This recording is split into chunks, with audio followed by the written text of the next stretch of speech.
Като си помислим за Дубай, веднага изкача едно нещо – нулев данък върху доходите, нали? Но как по дяволите една държава, която е синоним на лукс, финансира целия този блясък? Нека заедно да разбием митовете и да надникнем в гениалната икономическа машина, която всъщност задвижва Обединените арабски емирства. Добре, да влизаме направо в дълбокото. От едната страна е митът, който всички сме чували, че ОАЕ са нещо като безплатна държава, която просто се носи на вълните от петрол. А от другата страна е реалността. Една изключително сложна и фино настроена система от косвени данъци, всевъзможни такси и, разбира се, гигантски суверенни фондове.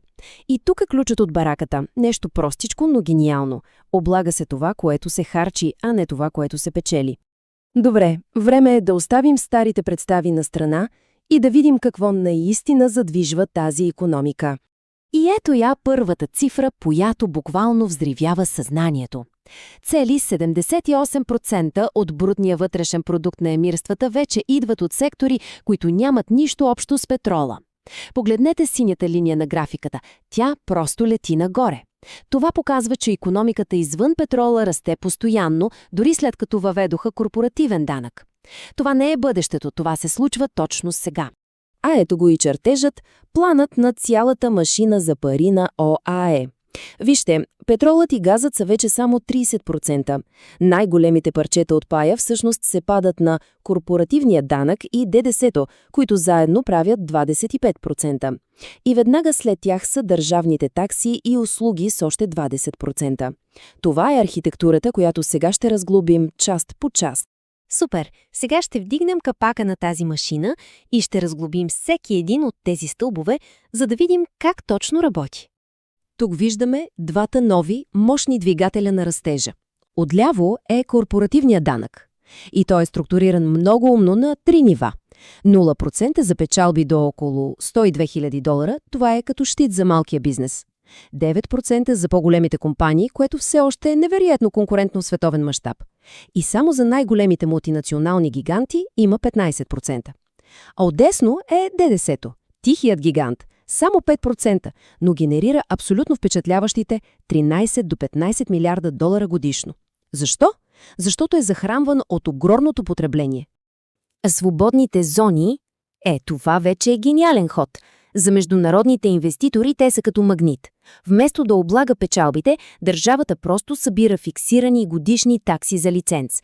Няма значение дали компанията прави милиони или е на нула за годината. Таксата си е такса. Тя може да е от $1000 за някой фрилансър в медийната зона Шамс до 15 000 за голяма финансова фирма в DFC. И така хазната си осигурява постоянен и предвидим приход. И стигаме до последните два големи стълба. В сектора на имотите при всяка една сделка държавата прибира 4% такса. На пазар, който струва $142 милиарда, това означава приходи от близо $6 милиарда само от прехвърляния. А от другата страна са суверенните фондове.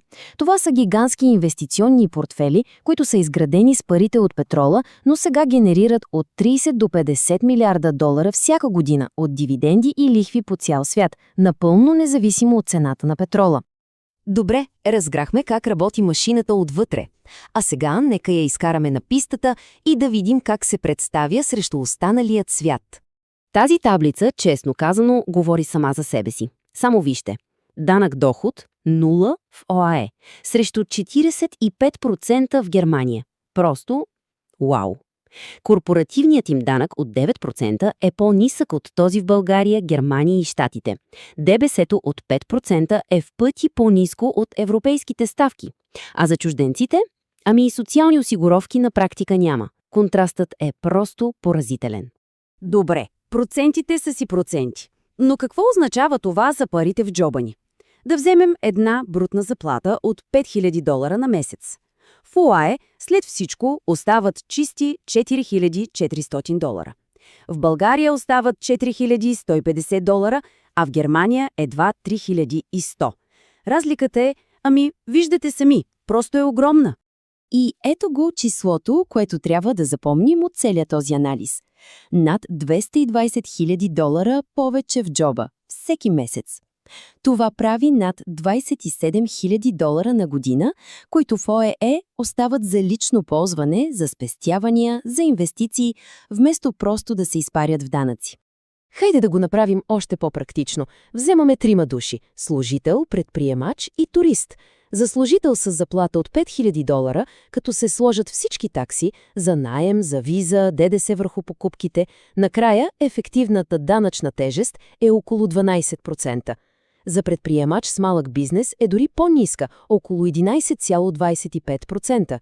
И дори един турист, който е там за 5 дни, допринася с около 160 долара. И сега идва най-красивото. Всички тези части, за които говорихме, не работят отделно. Те са свързани в един брилиантен, самозахранващ се цикъл, който можем да наречем модела «плащаш докато ползваш». Тази диаграма го показва перфектно. Вижте как работи. Всичко тръгва от нулевия данък, който оставя много пари у хората. Това, в комбинация с цялата луксовна среда, стимулира доброволното харчене. Тези покупки генерират приходи от ДДС и такси, които държавата веднага реинвестира в още по-добра инфраструктура и услуги. А това от своя страна привлича нов капитал и нови таланти. И цикълът се завърта отново и отново и отново. И всъщност има един цитат, който улавя цялата философия перфектно. Системата е изградена върху потреблението. На теория, ако някой живее супер скромно, той почти не плаща нищо на държавата. Но реалността е, че цялата среда е създадена така, че да те стимулира да участваш в икономиката. Разбира се, за да е пълна картината, трябва да сме честни. Нито един модел не е съвършен. Така че нека погледнем и какви са потенциалните рискове за тази система. Ето ги 4 основни предизвикателства. Първо, демографията. Представете си, 93% от хората там са чужденци. Ако те решат да си тръгнат, както стана частично през 2020, цялата икономика се разклаща. Второ, липсата на държавна социална мрежа за тези чужденци означава, че всеки поема рисковете си сам. Трето, има глобален натиск за минимален корпоративен данък, което малко по малко намалява конкурентното предимство на УАЕ. И накрая, Дубай е супер диверсифициран, но голямото емирство Абу Даби все още силно разчита на петрола. Добре, видяхме рисковете. Но въпреки тях, какви са големите уроци, които можем да си извадим от този уникален икономически експеримент? Мисля, че можем да ги сведем до 3 основни, наистина важни урока. Първо, ако имаш високо потребление, един нисък ДДС и разни такси, могат да генерират повече пари от висок данък върху доходите в една по-бедна държава. Второ, благоприятната бизнес среда не е просто бонус. Тя сама по себе си е икономически двигател, който привлича капитал и таланти като магнит. И трето, да превърнеш природните си ресурси в диверсифицирани глобални активи чрез суверенни фондове е, може би, единствения сигурен начин да си гарантираш просперитет в бъдещето, когато петролът вече няма да е важен. И ще завърша с тази мисъл, която обобщава всичко. ОАЕ предлагат работещ модел, който преобръща традиционните ни представи. Модел, който показва, че ключът към просперитета може би не е в това да облагаш труда и печалбата, а в това да таксуваш интелигентно начина, по който богатството се използва.